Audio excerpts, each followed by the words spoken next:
하나님 말씀 함께 나누도록 하겠습니다. 오늘 우리가 함께 볼 하나님 말씀은 데살로니가 후서 1장 11절 12절 말씀입니다. 데살로니가 후서 1장 11절 12절 말씀, 우리 오늘 말씀을 우리 다 같이 한 목소리로 같이 봉독하도록 하겠습니다.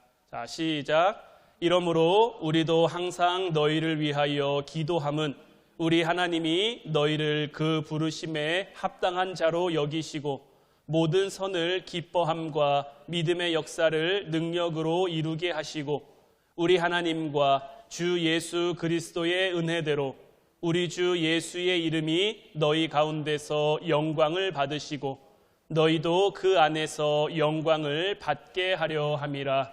아멘. 할렐루야. 오늘도 주님의 날에 주님 앞에 나와 주님을 예배하며 주님을 높여드리는 여러분들 가운데 하나님의 크신 은혜와 사랑이 함께하기를 주님의 이름으로 축원해드립니다. 오늘 말씀 제목은 천국 소망을 품은 사람들인데, 우리가 함께 말씀 나눌 때에 하나님의 크신 은혜가 여러분들 가운데 충만히 임하기를 바랍니다. 우리가 오늘 함께 본 이 데살로니가 후서는 사도 바울이 데살로니가 교회에 보내는 두 번째 편지예요. 뭐 이름만 봐도 알 수 있겠죠. 데살로니가 전서가 있고 데살로니가 후서가 있으니까 데살로니가 전서가 먼저 보낸 편지이고 후서가 나중에 보낸 편지예요. 사도행전 17장을 보면 이 사도 바울이 데살로니가 교회를 세우고 그곳에서 사역하는 그 말씀이 나오는데, 특별히 사도행전 17장 1절부터 3절까지 말씀을 보면 그들이 암비볼리와 아볼로니아로 다녀가 데살로니가에 이르니 거기 유대인의 회당이 있는지라 바울이 자기의 관례대로 그들에게로 들어가서 새 안식일에 성경을 가지고 강론하며 뜻을 풀어 그리스도가 해를 받고 죽은 자 가운데서 다시 살아나야 할 것을 증언하고 이르되 내가 너희에게 전하는 이 예수가 곧 그리스도라 하니. 사도 바울은 약 3주 되는 기간 동안 유대인의 회당에서 데살로니가 사람들에게 복음을 전했어요. 3주 정도 복음을 전하고 사도 바울은 그곳에서 나올 수밖에 없었어요. 왜냐하면 야손이라는 사람이 그 성에서 소동을 일으켰거든요. 이 사람이 전하는 예수가 이단이고 이 사람이 로마의 황제 외에 다른 황제를 자꾸 이야기한다라고 그 성을 소동하게 하고 사도 바울 일행을 고발하고 고소해서 더 이상 사도 바울이 그곳에 머물 수가 없었던 거죠. 그래서 이 데살로니가 교회는 사도 바울의 약 3주 정도, 한 달이 채 안 되는 그 짧은 시간 안에 세워진 교회가 되는 거예요. 그 짧은 시간이지만 데살로니가 교인들은 바울이 전해주는 그 복음의 핵심을 빠르게 받아들였고, 또한 열정이 가득한 데살로니가 교회의 성도들이었기 때문에 확고한 신앙의 뿌리를 내릴 수가 있었어요. 그 후에 이 데살로니가 교회도 고난을 많이 받고 박해를 많이 받았지만 그럼에도 불구하고 빠르고 아름답게 성장한 교회가 바로 이 데살로니가 교회예요. 특별히 이 데살로니가 교회가 잘한 것은 뭐냐? 그들이 믿고 있던, 그들이 가지고 있던 우상을 다 뿌리를 끊어냈다라는 거예요. 당시 이 헬라 지역에 사는 그 모든 문명들은 올림푸스 산에 산다고 얘기하는 그리스 신들, 우리가 그리스 신화로 잘 알고 있는 제우스라든지 아테네라든지 그런 신들의 영향력 아래에 살고 있었거든요. 그 헬라 신, 그리고 헬라 그 문명 가운데 살고 있었기에 이 데살로니가 사람들도 그런 문화, 그런 삶의 방식들이 굉장히 익숙했단 말이에요. 더더군다나 그 그리스 신들이 모여 있다는 올림푸스 산과 이 데살로니가는 약 80km 정도밖에 떨어지지 않을 정도로 굉장히 가까운 곳에 위치해 있었기에 그 영향력은 더 클 수밖에 없었던 거죠. 그렇지만 이 데살로니가 교회 성도들은 사도 바울을 통해 복음을 받아들이고 난 이후 이와 같은 우상의 문화들을 굉장히 단호하게 결단하고 단호하게 끊어냈다라는 거예요.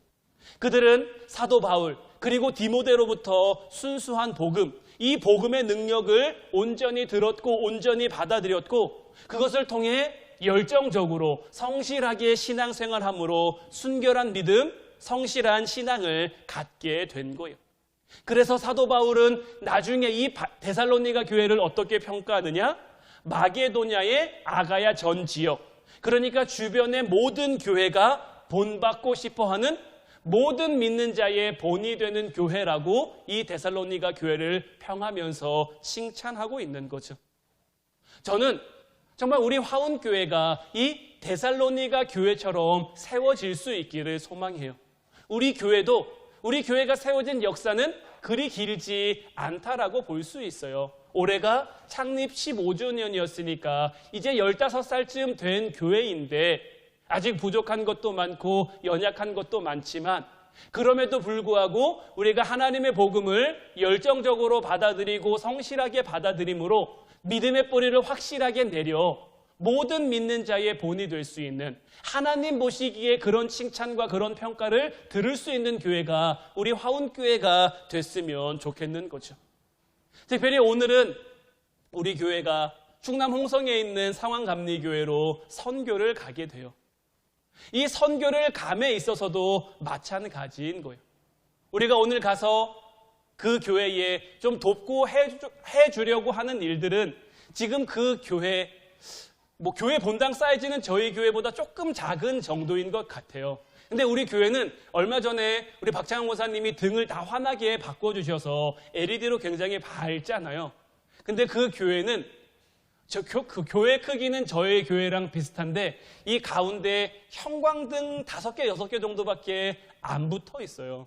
그러다 보니까 수요일이나 금요일날 저녁 예배 드리고 기도할 때는 본당이 깜깜해서 잘 보이지도 않는, 더더군다나 시골이라 어르신들이 좀 많은 교회인데 잘 보이지 않으니 예배 드리기에 굉장히 좀 쉽지 않은 환경인 거죠. 그래서 우리가 할 수 있는 그 일을 우리가 찾아서 하기 위해 그곳에 내려가서 선교를 하는 건데, 물론 이와 같은 일들이 우리 장로님도 그렇고 우리 박 권사님도 그렇고 먼저 선발대로 내려가셨습니다만은 기술 좋고 재주가 많으셔서 그런 일들을 잘 하실 수 있기에 그래서 시작된 선교이긴 합니다만은, 그럼에도 불구하고 우리가 무엇을 알아야 되느냐? 이 모든 것 또한 하나님의 은혜로 우리가 할 수 있는 일이 되었다라는 거예요. 이곳에 남아있거나 오늘 함께하지 못하시는 분들도 나는 안 가니까 나랑은 상관없지가 아니라 하나님의 모든 일들은 유기적으로 우리가 함께하는 거예요. 못 가시는 분들은 기도로 중보해주고 기도로 동역해주고 마음만은 함께해서 우리가 합력하여 하나님의 선을 하나로 이루어 갈 수 있도록, 데살로니가 교회가 잘한 것이 바로 이와 같은 것들이에요. 그들이 힘들 때, 그들이 어려울 때 누구를 의지할 수 있겠습니까? 세워진 지 3주밖에 안 됐고 교회를 세운 사도 바울은 그들과 함께하고 싶은 마음은 굉장히 크지만 그들과 함께할 수 없는 그런 상황과 형편인 거죠. 오늘 본문 말씀을 보면 이러므로 우리도 항상 너희를 위하여 기도함은, 사도 바울도 지금 이 데살로니가 교회를 위해서 무엇하고 있습니까? 기도하고 있는 거예요. 모든 일에 기도가 최고이고 기도가 최선이고 기도가 가장 좋은 거예요. 사무엘은 자기 백성을 위해 기도하기를 쉬는 죄를 결단코 범하지 않겠다라고 고백할 정도로 우리의 삶 가운데 기도는 굉장히 중요해요. 왜 그러냐면 기도는 흐름이에요, 흐름. 이 흐름이 한번 끊어지면 이 흐름을 다시 잡아가는 것이 결코 쉬운 것이 아니에요. 그래서 사도 바울이 이 데살로니가 교회에 또 무엇을 권면했었냐면 항상 기뻐하라, 쉬지 말고 기도하라, 범사에 감사하라. 이는 그리스도 예수 안에서 너희를 향하신 하나님의 뜻이라고 말하면서 이 성도들을 권면했는데, 쉬지 말고 기도하라는 것은 다른 데 있는 것이 아니라 하나님과 연결된 그 흐름과 끈이 한번 끊어지면 그것을 다시 이어가기가, 우리가 지금 아침 묵상 말씀으로 사무엘상 말씀을 보죠. 지금 사울 왕이 하나님의 택함을 받아 하나님의 은혜로 이스라엘의 왕이 됐는데 점점 하나님과 멀어지죠. 처음부터 사울 왕이 하나님과 먼 사람이었습니까? 아니란 말이에요. 그도 하나님이 택하신 사람이었고 하나님 보시기에 겸손한 사람이었어요. 하나님의 은혜를 아는 사람이었어요. 그런데 그 흐름이 한 번 끊어지니까 그 흐름을 이어가지 못하는 거예요. 그 흐름을 이어가지 못하고 그 흐름을 다시 잊지 못하니까 점점 떠밀려 하나님으로부터 멀어지는 거예요. 그러니까 자기 마음에 좋은 대로, 자기 생각에 좋은 대로, 자기 욕심대로, 자기 마음대로 자기의 삶과 그 나라를 이끌어 가려고 하죠. 그러니 결국 어떻게 됩니까? 하나님이 그를 버리시고 더 이상 그와 함께하지 않는 거예요. 우리들의 삶도 마찬가지인 거예요. 하나님이 우리를 사랑하시지만, 하나님이 우리와 함께하기를 원하시고 우리를 도우시고 우리에게 은혜를 주시지만 언제까지나 그것이 이어지는 것은 아니에요. 끝이 있고 마지막이 있는 거예요. 그 마지막이 우리에게 임하면, 그 끝이 우리에게 임하면 우리는 아야소리 한 번 못하고 하나님 앞에 변명하지 못하고, 왜냐하면 하나님이 충분히 사울에게 기회를 주지 않으셨습니까? 사울에게 계속 기회를 주고 또 기회를 주고 또 기회를 주고 말씀을 주고 또 말씀을 줬지만 그가 깨닫지 못한 결과인 거죠. 우리도 우리에게 주신 그 말씀 가운데 항상 기도하며, 사도 바울은 데살로니가 교회를 위해 무엇을 기도하고 있습니까? 우리 하나님이 너희를 그 부르심에 합당한 자로 여겨주실 것을 기도하고 있는 거죠. 부르심에 합당한 자로 여겨주신다는 것은 어떤 의미입니까? 하나님께서는 우리를 이 땅에 보내실 때 그냥 보내시는 것이 아니에요. 우리 한 사람 한 사람을 우리에게 맞는 그 자리, 그 역할, 그 모습으로 우리를 보내주신 거예요. 우리를 너무 소중하게, 우리를 너무나 귀하게 만드시고 지으셔서 이 땅 가운데 보내셔서 그 하나님의 부르심에 합당한 자로 살아가도록 우리를 보내셨으니 우리가 그와 같은 모습으로 살아가야 하는데, 세상의 유혹, 지금 이 데살로니가 교회 성도들도 주변에 요동치는 헬라의 어떤 그 문화와 그들을 핍박하고 그들을 힘들게 하는 그 사람들 앞에, 하나님 앞에 합당한 자로 세워지기가 참 쉽고 어려운 거죠. 그러니까 사도 바울이 기도로 중보하고 기도로 함께하는 거예요. 우리가 지난 시간에도 말씀을 나눴습니다마는 출애굽한 이스라엘 백성들이 아말렉 족속과 전쟁을 할 때 여호수아는 군대를 뽑아 전쟁에 나가죠. 모세는 아론과 훌을 데리고 뭐합니까? 산 꼭대기에 올라가서 기도하는 거예요. 무엇을 기도합니까? 지금 저 앞에 나가 싸우고 있는 이스라엘 군인들이 정말 하나님 합당한 모습으로 설 수 있도록, 하나님 보시기에 온전한 모습으로 설 수 있도록, 그래서 후에 이 모든 전쟁이 하나님께 달려 있었음을 그들이 알 수 있도록 기도하며 기도로 도운 거죠. 사도 바울도 육체는 비록 그들과 함께하고 있지 않지만, 육체는 비록 그들과 떨어 있지만 기도로서 그들과 함께하며 기도로 그들을 중보하며 기도로 그들과 교제하고 있는 거죠. 하나님의 일을 함에 있어서도 마찬가지예요. 때로는 우리가 할 수 있는 게 없어서, 능력이 부족해서, 실력이 부족해서 이렇게 하나님 앞에 얘기할 때가 있지만 사실 하나님 앞에 그런 것들은 아무것도 아닌 거예요. 하나님이 하시고자 하면, 하나님이 쓰시고자 하면, 하나님이 이루시고자 하면 하나님은 못하실 것이 없는 분이거든요. 그러니까 우리는 무엇을 기도해야 되느냐? 우리를 통해, 저와 여러분들을 통해 하나님의 일이 이 땅 가운데 이루어지기를, 우리의 부족함, 우리의 연약함 있는 그대로 하나님 앞에 아뢰는 거예요. 하나님, 우리가 이렇지만 하나님이 우리를 쓰시고자 한다면 하나님의 뜻대로, 하나님의 방법대로 사용하여 주옵소서. 이스라엘 백성들이 블레셋의 침략 앞에 굉장히 침체되어 있었어요. 굉장히 낙심해 있었어요. 그때 사무엘 선지자가 이스라엘 백성들을 미스바로 부릅니다. 미스바로 모이게 합니다. 그리고 그곳에서 얘기합니다. 내가 너희들을 위해서 기도할 것이다. 내가 기도하기를 쉬는 죄를 결단코 범하지 않을 것이다. 사무엘 선지자가 이때 피어올린 기도의 불꽃이 이스라엘에게 새로운 생명을 불어넣을 수 있었고, 굉장히 낙심하고 처져 있던 이스라엘 백성들을 강한 하나님의 군대로 바꿔놓을 수가 있었던 거예요.